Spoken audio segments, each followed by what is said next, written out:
what the next phase will cause. Hallucinations.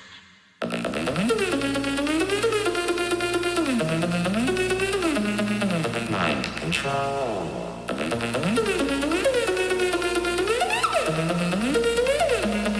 Mind control. Oh, it's great to see you guys. Hello. I've been out sick a little bit, so it's taken me a little while to get back to you and to get back to this seat and where we are this evening together. And meow, meow to all the cat ladies out there. Meow. So I had to get new headphones because I believe it was my earbuds that were bumming me out and made me sick. Let's get a little music going. I'd like to meet you on Saturday nights, but we're here on a Sunday.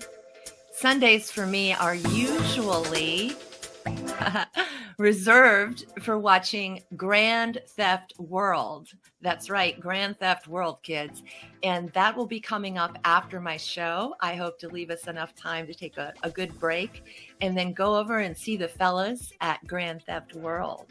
And so, hello, Ishkira, Claire, and Crab Apple. Tonight, Deprogrammed, right? That's what we're dealing with. Tonight, our journey begins with independent info warrior Jason Burmis and mainstream media curated clips as an introduction to tonight's subject matter, cults and deprogramming. After what we went through with mind control to Major Tom, I felt this would be a nice antidote to that. I first heard about deprogramming in the most unlikely of places, drunk history, via Comedy Central. It was this episode that introduced me to the man we will meet this evening, Ted Patrick, the first deprogrammer of mind control, or hypnosis. And you can see my most recent conversation with the high Yona and the lower class over at Yona's channel on YouTube. So we're not actually in the White House? It's like wait a second. My ears are burning. Incoming. We're getting a special broadcast feed from the divine. Stand by, I bring to you the one, the only, Occult Priestess. It's magic time. Woohoo! Good evening, Yona and friends. Well, hello. Hello. Let's see, that kind of changed it up there. Yeah, we had to kind of like squeeze it. You want to just come on over here. Hi! You can change. You can change the layout if you look down at the boxes. There we go. Oh my god. Let's see.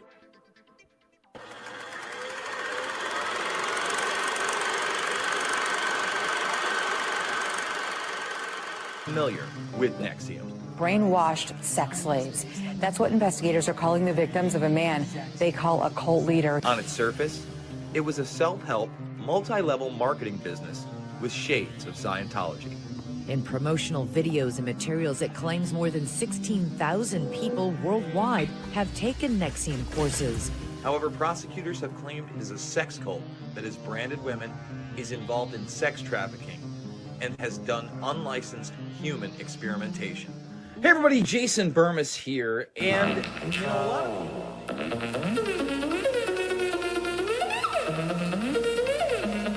Mind control.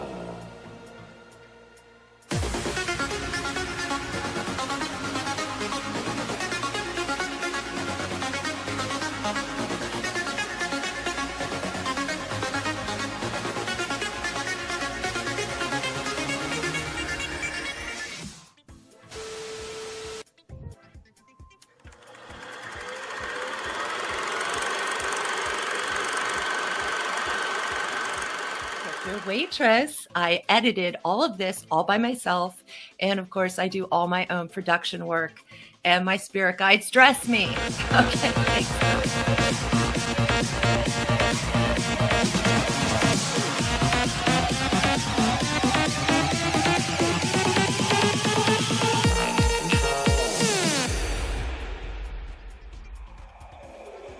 next phase will cause. Hallucinations.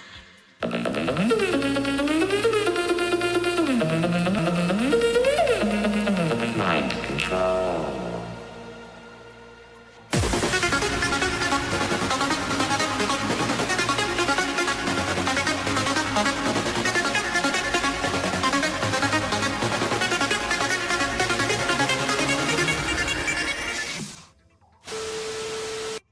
The group was Nexium, and its unified purpose was self-improvement, using a patented method of rational inquiry for executive success, led by a man named Keith Raniere.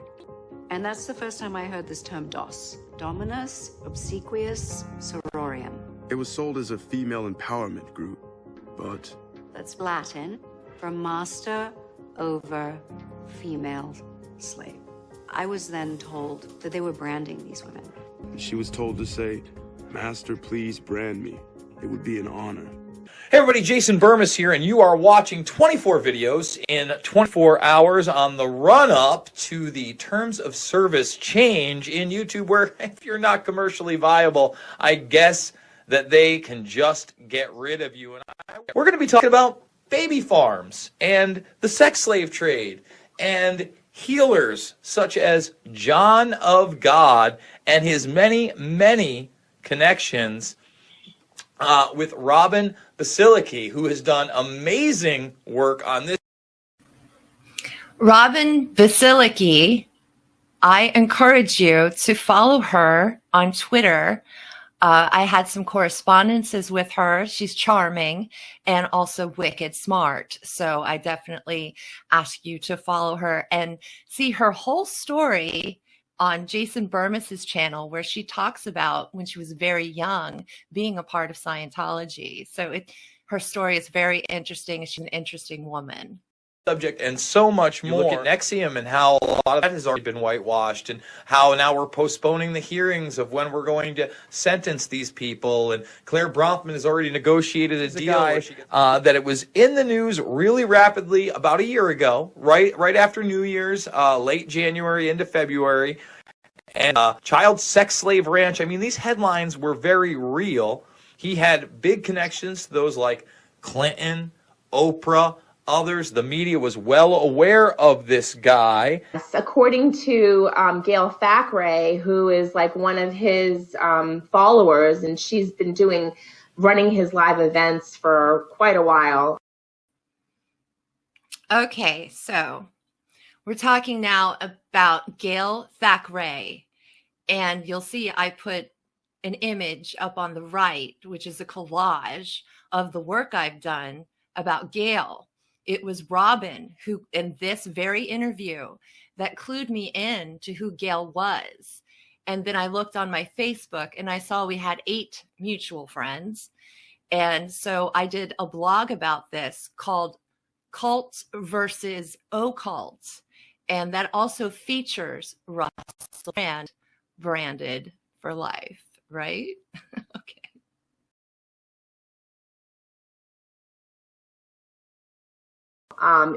Interestingly enough, I had no idea that 4 of my Facebook friends are friends with her. So somehow it came up in my feed. I saw her promoting, actively continuing to promote his healing crystals, the herbs, trying to sell them, I guess like 50% off. Hello, my name is Annie Eastfairother, and tonight I'm going to tell you the story of Ted Patrick. Now we're going to get into the very serious portion. I believe comedy is very important, especially when we're talking about these topics. And I hope you did enjoy that about Ted Patrick. And that's when I started my looking into this topic really deeply and looking into him and finding his YouTube channel.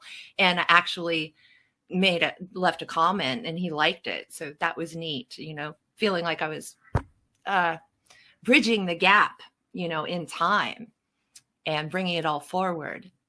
So I want to say hello to the chat again, and thank you, Crab Apple, for the tip. I super duper appreciate that. Now we're going to get into this documentary entitled Deprogrammed, but I have entitled this Deprogrammed: The Final Cut.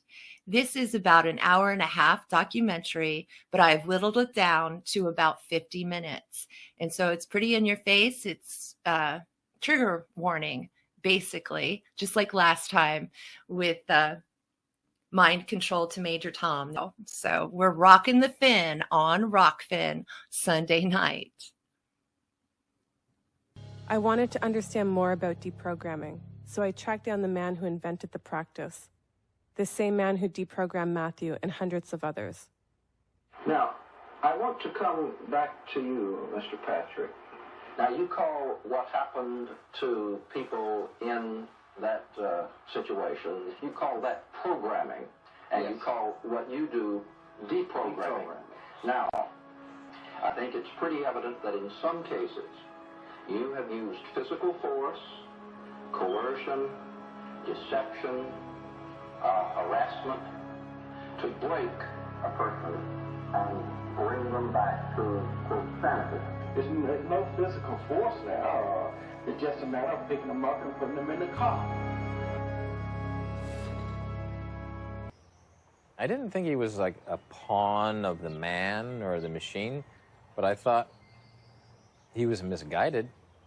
Maybe he didn't understand the truth, which was this Korean businessman who married a TWA stewardess was God. See, you can't hypnotize a moron because you can't get them thinking in a single frame of mind. And the smarter you are, the more vulnerable you are. And especially middle class and upper class, naive, young victims that want to help the world problems and want to give of themselves.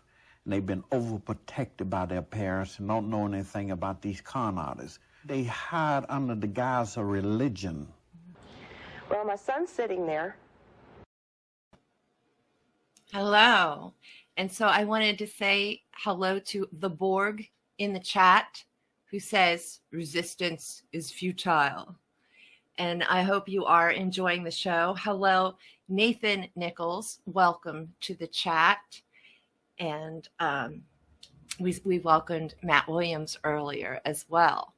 And so I wanted to say, if you're enjoying the show, please thumbs up, please share, and please tip your waitress. I've done a lot of editing for this, and I'm excited you're all here and watching and learning about this because it's such an important topic, and we'll get right back into it. The arms of the chair, and he was saying the Krishna mantra, or whatever you call it. The first thing Ted said was to bring him a scissors, and then I really got scared. Scissors. He asked for the scissors in order to cut off this little top knot of hair that they have and the beads. When I started talking to him, now he was frightened too of me. Thought I was Black Satan. And then he said it was a poker over there we was at the fireplace.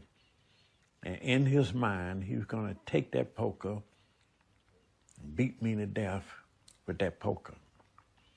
And then talking to him and asking questions that was psychologically impossible for him to answer. And the questions he asked, some of them are very funny things, what he's done on witness stands and in interviews. He says, well, what have you been doing all these years? I've been working for God. How do you work for God?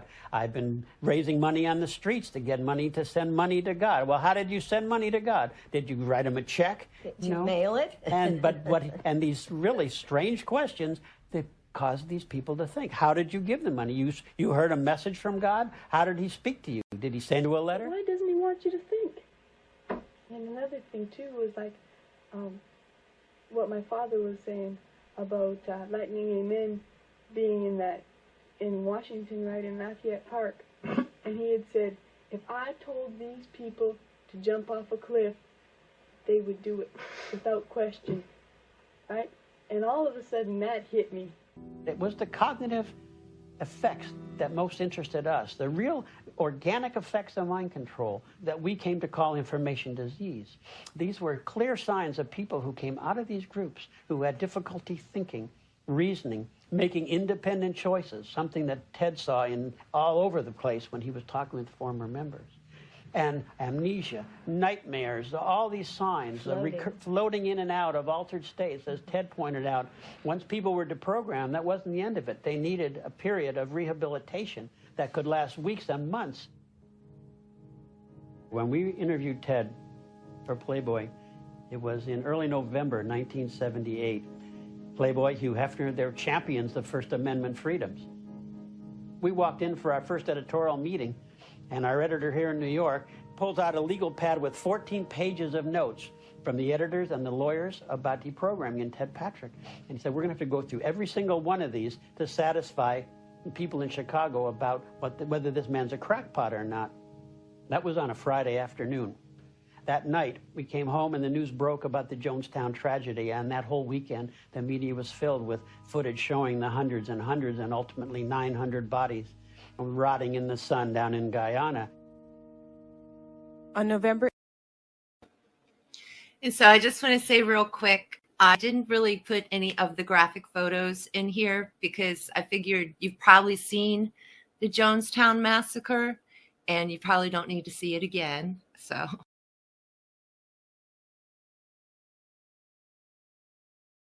November 18th, 1978, Jim Jones led his congregation of over 900 people to their death in a mass murder-suicide that shocked the world.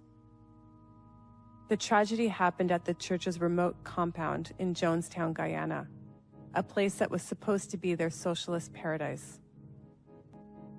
Well, Monday morning, we walk into our editor's office.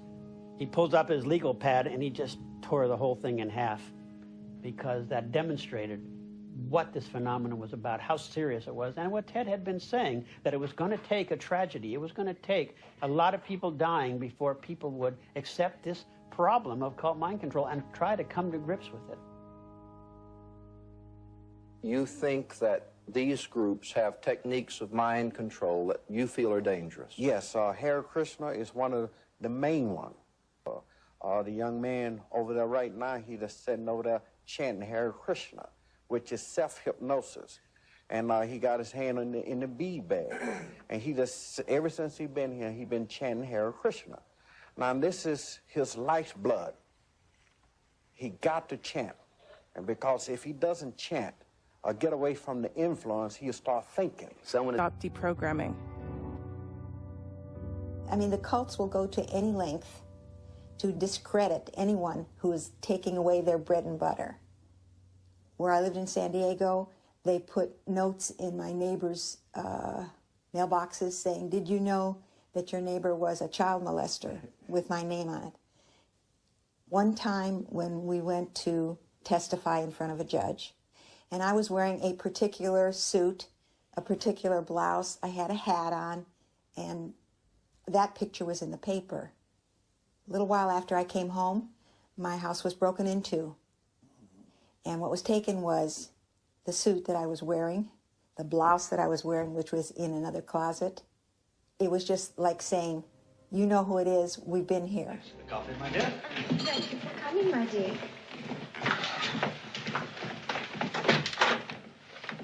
This isn't mine, it must be yours. Right you are. Have you thought about names, or is it too soon? Andrew or Douglas if it's a boy, Melinda or Sarah if it's a girl. Sarah would happen as Susan. Say, is there another of these around? Oh.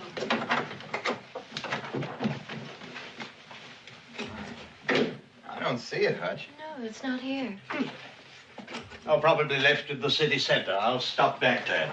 Let's really have that dinner, shall we? Definitely. Next week. Bye. Goodbye. Bye. Bye. What have you done to him, you maniac? Satan is his father, not Guy.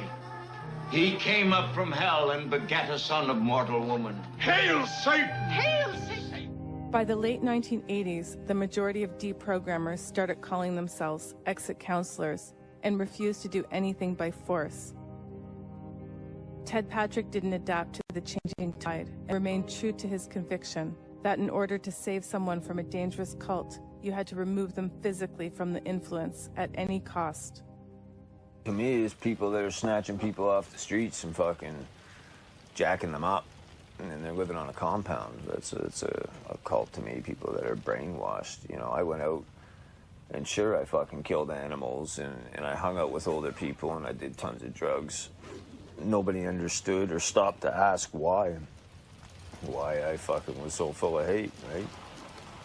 So they took me to court and made me a ward of the state and threw me in as a place of safety. Which is quite ironic, because I'm sure I would have been safer fucking lost in the woods than I was in a fucking locked up in a cell with a bunch of fucking perverted fucking guards.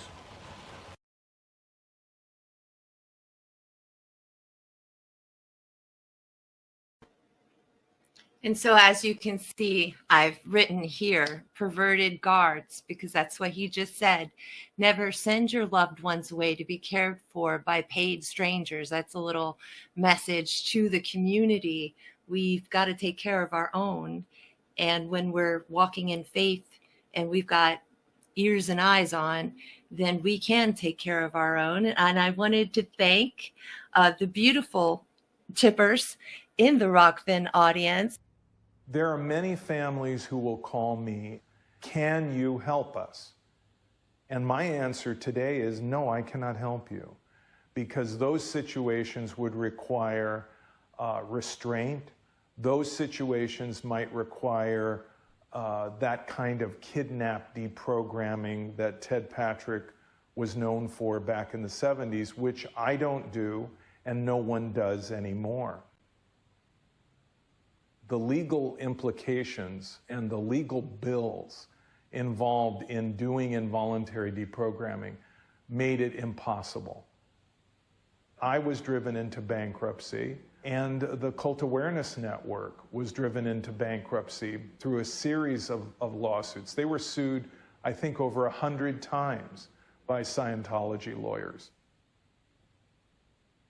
It wasn't about a moral issue. The moral issue was still compelling. Save the cult members who are being hurt. In some situations, it could be a life or death choice.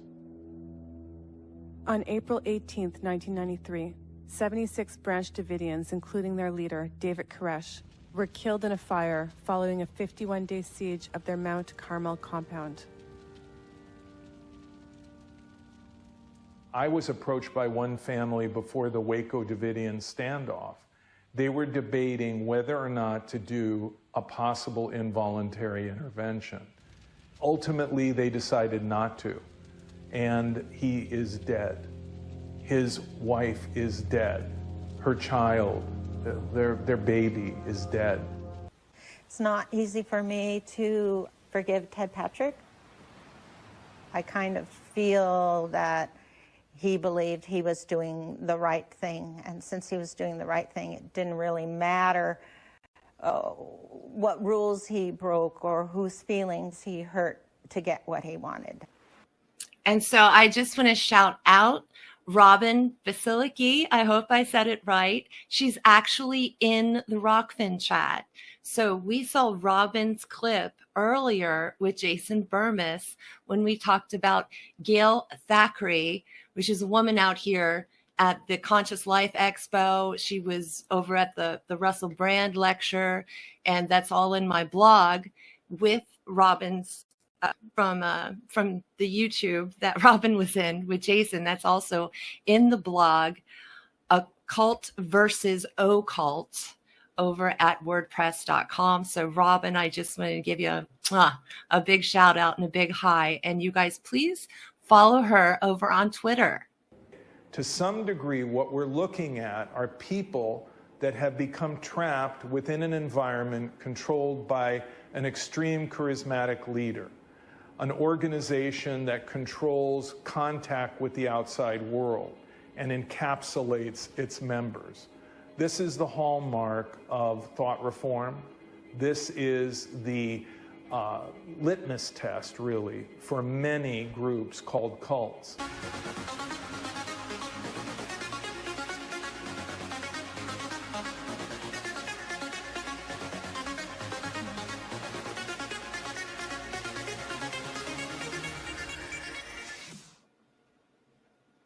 All right, let's hear it for Occult Priestess, completely self-produced and dressed by spirit guides. And I would like to take you real quick over to my Twitter. If we could share that bigger, please. All right, so that is my Twitter feed. And this is the first time I think I've ever shared this like live. But there was something that happened that was so funny. Okay, there's Jason Burmis there. He's always going to be in my feed, right? And I also tagged Grand Theft World, and up there, up north, I tagged Robin so that you can find her also through going to my Twitter. But someone did, and how to tell if you're brainwashed, of course. Someone did something so funny that I just wanted to give it a bit of a spotlight here.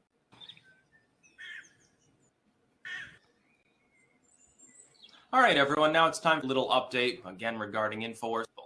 And to tell the truth, it's a bullying campaign, and it involves groups like Politico. They're aware of what they're doing. Essentially, it's multi-million-dollar corporate entities convincing multi-billion-dollar corporate entities to suppress and censor private citizens because they have the wrong political views or said the wrong thing. Now, that is Mr. Styx Hexenhammer 666. Named after the hammer of the witches, if you'd like to look that up, in Cartoon Land. And I thought that was so funny that I really wanted to share that here in the clip.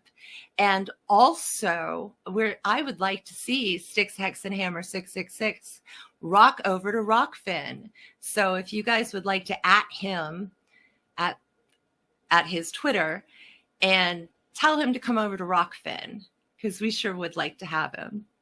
And that was kind of an unplanned part of the stream, but I thought it would be cute. And so coming up in about 1 hour, you will find Richard Grove and Grand Theft World. That's right, the Sunday show, Grand Theft World. And I'm going to share that with you here.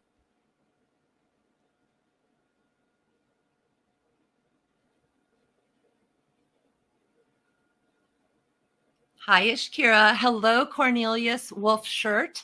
Welcome to the stream. And it looks like I might have missed a couple of other ones. Robin. Yes, I was so excited that Robin was here. And she informed us, Robin informed us that Gail Thackeray is still selling incense and working for John of God. And I happen to know that she is also still doing the Conscious Life Expo out here in Los Angeles.